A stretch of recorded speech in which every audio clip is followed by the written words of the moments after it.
नमस्कार जी, नमस्कार। मेरा नाम हुआ हर्ष कुमार और सबसे पहले मैं अपने उन सैनिकों को सलाम पेश करता हूँ जो कि हमारी रक्षा में दिन रात एक किए हुए हैं भाई। और उन लोगों को धन्यवाद कहना चाहता हूँ जो मेरे चैनल को सब्सक्राइब करते हैं और लाइक करते हैं। प्लीज़ सब्सक्राइब ज़रूर कीजिएगा। तो आज का जो मेरी बात है वो है हमारे उस विषय पर जो कि है बहुत भयानक है। हाँ जी, बहुत भयानक है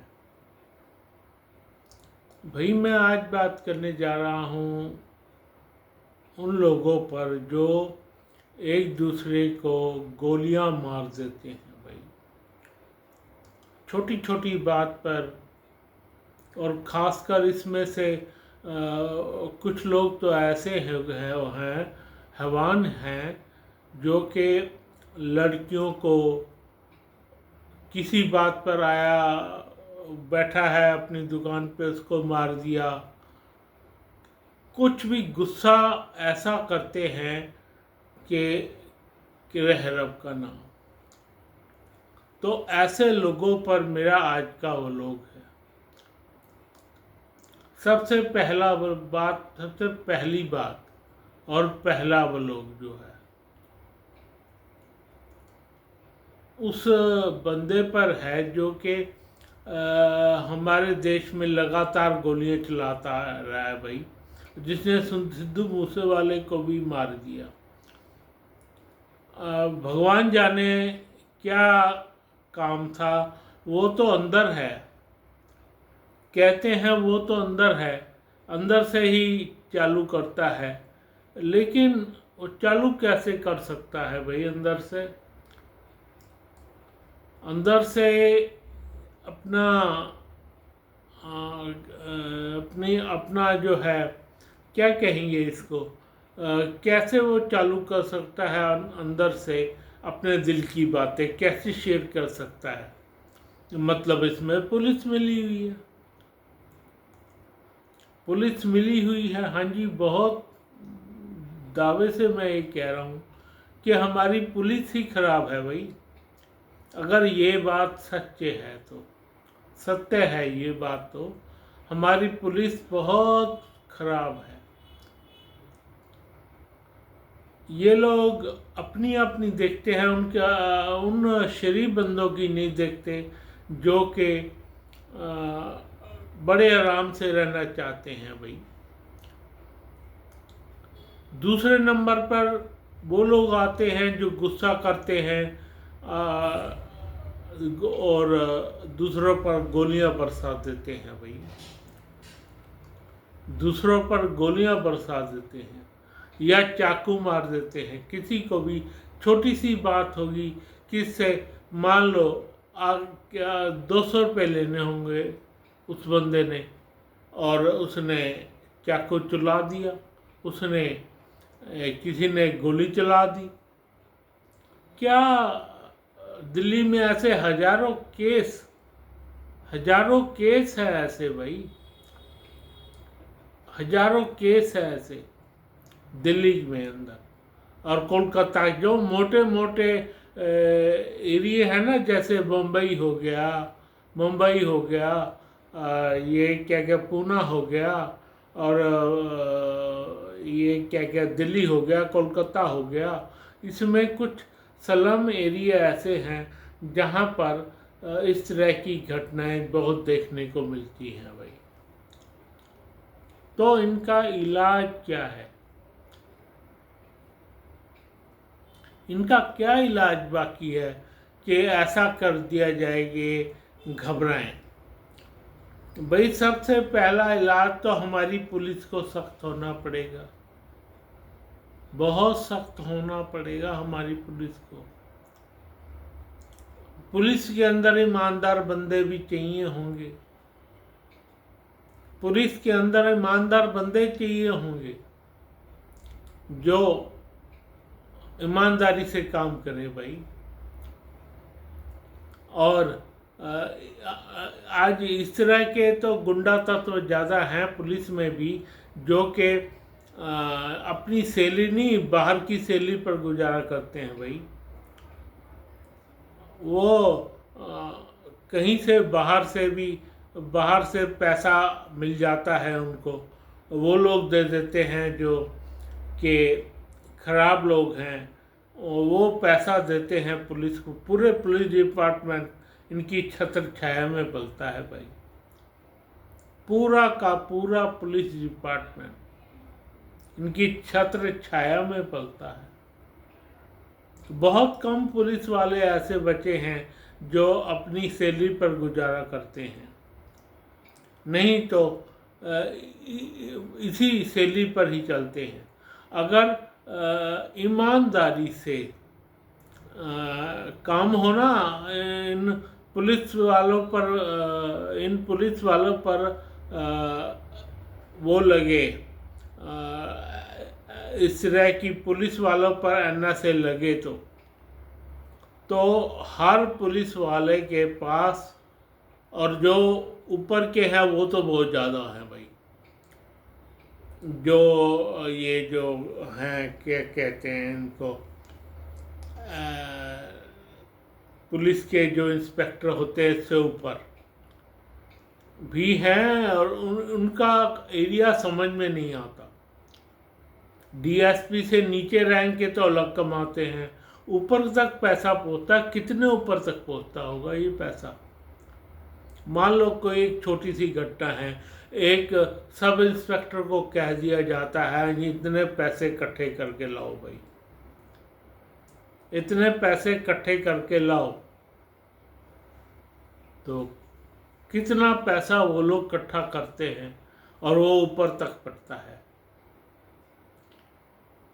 ये तो थी छोटी सी बात है इनके लिए, बहुत छोटी बात, पर इसी में हमारे गुंडा तत्व ज़्यादातर पलते हैं भाई, इसी में हमारे गुंडा तत्व पलते हैं ज़्यादातर।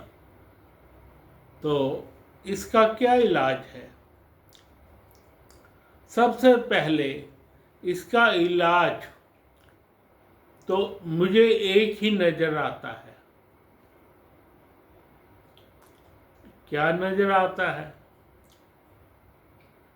भाई? ऐसे लोगों को हमारे जो संविधान है इसके अंदर थोड़ा सा चेंज लाना होगा हमें। हमारे संविधान के अंदर इसमें चेंज लाना होगा। क्या चेंज लाना होगा भाई? इन लोगों को ऊपर टपका दिया जाए। जो बंदा खून करके आता है इन लोगों को ऊपर टपका दिया जाए। आप रोज देख रहे हो कितनों की परवाह कर लेंगे ये लोग, उनसे पैसा ही खाएंगे, फिर वो क्या करेंगे? कितने बंदों की परवाह कर लेंगे? मान लो आज 3 बंदे दिल्ली में निकल आते हैं गोली मारने वाले, रोज 3 बंदे निकल आते हैं, वो 3 बंदे जेल में चले जाते हैं, उसमें से धीरे धीरे इनको पैसा पहुंचाया जाता है। तो सारी हमारी क्या कहते हैं, पुलिस की व्यवस्था ही खराब है भाई। सबसे पहले तो इन लोगों को, जैसे ये लोग हैं ना जो किसी को मार देते हैं भाई, इनको भी ऊपर पहुंचा दिया जाए। तुमने मारा है ना, तुम ऊपर जाओ, तुम्हारी ज़रूरत नहीं है। मैं सच कह रहा हूँ, आप ये बात समझ के रखिए कि भाई इन लोगों को भी मार दिया जाए। 5-6 महीने में इनकी कोर्ट भी अलग हो, भाई मारा है ना तूने, आजा, और कोई दूसरा तीसरा कोर्ट नहीं, सिर्फ एक कोर्ट हो। हमारी व्यवस्था ही खराब है सारी की सारी, पुलिस से लेकर कानून तक जो बैठते हैं, पूरी व्यवस्था ही खराब है, पूरी व्यवस्था। तो इस व्यवस्था को बदलने का क्या नियम है? पहले वो नियम तो बाद में देखे जाएंगे, पहले इन लोगों पर आते हैं भाई। पहले तो नियम बाद में देखे जाएंगे, पहले तो उन लोगों पर ही आते हैं जो लोग किसी को मार देते हैं भाई। वो 5 महीने के अंदर अंदर, उनका 6 महीने के अंदर अंदर फैसला हो जाए भाई। उनको दिल को शांति तो पहुंचे। जिसके घर बंदा मारा है तुमने, जिसके घर बंदा मारा है तुमने, 6 बंदे एक एक बंदे को मार रहे हैं, कोई डर कोई खिलाफ नहीं है तुम्हारे, कोई डर कोई तुम्हारे अंदर। अब कल घटना हुई थी उत्तर प्रदेश के बलिया में, वहां 6 बंदों ने मिलकर एक बंदे को मार दिया भाई। हो सकता है वो बंदा गलत है, मान लेते हैं, तो उसमें पुलिस की सहायता ली जा सकती है भाई, ये बंदे ने ऐसा किया ऐसा किया, और उसको पुलिस सबक सिखाए। नहीं, उसको ये लोग मार देते हैं, ऐसा भी होता है। जो बंदा, मेरी समझ में तो एक बात आती है भाई, जो बंदा इस तरह के काम करता है ना, मारता है, वो सबसे पहले तो तू भी मर, तू भी मर, बात खत्म, तेरे ऊपर सजाए मौत का पैगाम हमने लगा दिया। बहुत आज का व्लॉग मैंने बहुत सोच समझ के बना रहा हूँ मैं, ऐसा व्लॉग कभी बनाया नहीं। पर मैं आज आपको एक बात कहता हूँ कि इन जैसे बंदों को ऊपर पहुँचा ही दिया जाए। एक शहर में 365 लोग मिल जाएंगे आपको, एक शहर में 536 हमारे डिस्ट्रिक्ट है, या 524 कितने भी, 536 इंटू 365, 536 इंटू 300 लगा लो, 300 बंदे, 500 इंटू 300, 500 डिस्ट्रिक्ट में 300 बंदे लगा लो, 1500 ये बंदे हो गए, 15,000 इनको ऊपर पहुंचा दीजिए भाई। हमारा देश कोई कम नहीं होता, तो सही बंदे हैं, बहुत बहुत मिल जाएंगे, बहुत है, मिल नहीं बहुत है,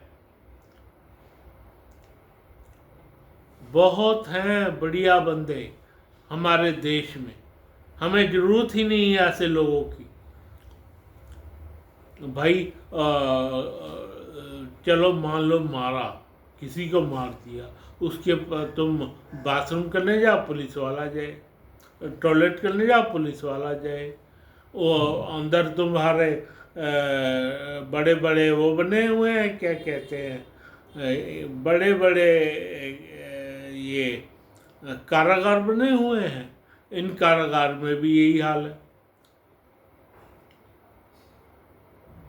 बहुत से बंदे हैं ऐसे, बहुत बंदे भाई। तुम तो ऊपर पहुंचो, बाकियों को हम देख लेंगे। बिल्कुल ठीक कह रहा हूं मैं, बिल्कुल ठीक भाई। तुम तो ऊपर पहुंचो, बाकियों को हम देख लेंगे। और भी बंदे हैं, चलो उनको छोड़ दिया जाए, उन्होंने मारा नहीं किसी को, उन्होंने नहीं मारा किसी को, उनके ऊपर और इल्जाम लगे हुए हैं, ठीक है, उनको वैसे केस लड़ रहे हैं, बकरी बात है, लेकिन तुम तो ऊपर जाओ। और मेरे पास ऐसा भी विधान है जिसमें ना फांसी देना ना कुछ करना, तुम्हें सीधा ऊपर, पता ही नहीं चलेगा, तो वैसे ही भगवान को प्यारे हो जाओगे भाई।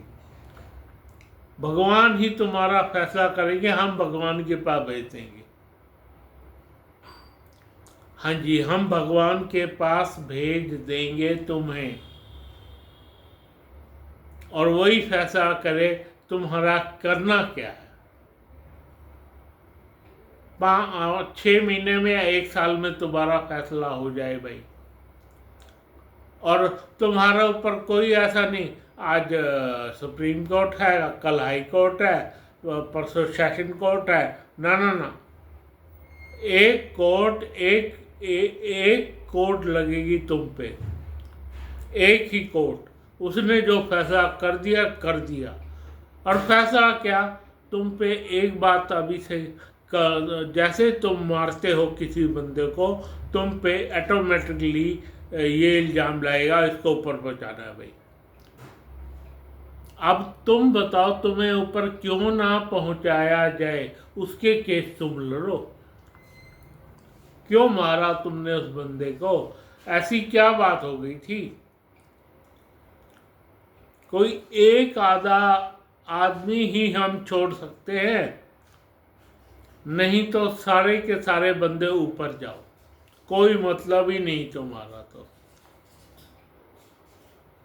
तो मेरे विचार से हमारे देश को, हमारे प्रधानमंत्री को, हमारे राष्ट्रपति को, हमारे गृह मंत्री को इस बारे में विचार करना चाहिए। और विचार करना चाहिए हमारे सेशन सुप्रीम कोर्ट के 5-6 जजों को, उनकी मीटिंग बैठे तीनों 8 बंदों की, और क्यों ना इन बंदों को ऊपर से नमस्ते ही कर दी जाए भाई। हमारे पास जगह है नहीं, इतनी ज़्यादा जगह है नहीं हमारी कारागार में, हमारी जेलों में। भाई इन लोगों को नमस्ते कर दी जाए, ऊपर पहुँचा दे, जरूरत नहीं है तुम्हारी। पीछे एक लड़के ने ऐसा बुरा काम किया था कि लड़की के बेचारी के कई टुकड़े कर दिए, कई टुकड़े कर दिए। आपको याद होगा, ऐसे बंदों की क्या ज़रूरत है हमें, बताइए आप, क्या ज़रूरत है। हमारे देश में इस तरह की घटनाओं को अब इस तरह की घटनाओं पर विश्वास नहीं किया जा सकता भाई। तुम पे लगा है इल्ज़ाम कत्ल का, और तुमने कत्ल हो जाना है। मेरे पास ऐसी योजना है, इनको फांसी भी देने की ज़रूरत नहीं, फांसी भी देने की ज़रूरत नहीं, इनको कुछ करने की ज़रूरत नहीं। वहाँ जाके बंदे अपने आप ही स्वाहा हो जाएंगे, ऐसे बंदे। इस तरह की मेरे पास योजना है। अगर भारतीय दंड संहिता के जो है वकीलगण, वो मेरी बात पर विश्वास करें, और प्रधानमंत्री से लेकर गृह मंत्री तक मेरे बात का विश्वास करें, तो ये बात पॉसिबल लगती है भाई। क्यों ना इन लोगों को सिर्फ एक कोर्ट, क्या एक बताओ, किस लिए जाना सेशन कोर्ट, किस लिए जाना सुप्रीम कोर्ट, किस लिए जाना हाई कोर्ट। तो इस बात का फैसला आप 8-10 आदमी मिलके कर लीजिए, तो इस बात में सत्य ही निकलेगा। और 6 महीने में या साल में इनका 3-5 इनका कर दीजिए आप। जब 1 साल में इस तरह की घटनाएं होंगी, फिर इस तरह की घटना भी नहीं होगी। जब इस तरह की घटना जब साबित करने का टाइम आ जाएगा ना, 1 साल में उनको पता लग जाएगा कि मैं भी ऊपर पहुंच गया पीछे उसके जिसको मारा है, तो इन लोगों को खबर मिल जाएगी भाई। इन लोगों को सारी की सारी खबर हो जाएगी। अब मेरा बचना बहुत मुश्किल है। तो इस बारे में हमारी सुप्रीम कोर्ट के जज, ऊपर के 3 मंत्री जो हमारे राष्ट्रपति हैं, हमारे प्रधानमंत्री, हमारे गृह मंत्री हैं और इस तरह के मंत्री इस पर विचार करें। धन्यवाद, धन्यवाद, धन्यवाद, धन्यवाद। फिर भी मैं अपनी सेना को सलाम करता हूँ जो हमारी रक्षा में दिन रात एक किए हुए हैं भाई, और उसको आप लोगों को लाइक करता हूँ जो मेरे ब्लॉग को लाइक करते हैं और सब्सक्राइब करते हैं। धन्यवाद, धन्यवाद, धन्यवाद।